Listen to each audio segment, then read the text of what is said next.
আপনার ওই লেকচারের নোটগুলো আমাকে দেবেন বলেছিলেন। ও হ্যাঁ, এই যে ধরুন।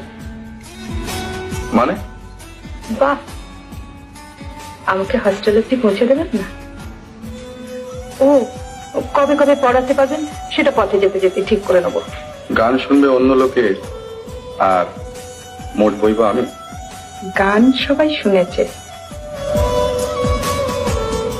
কিন্তু গেয়েছি একজনের জন্য।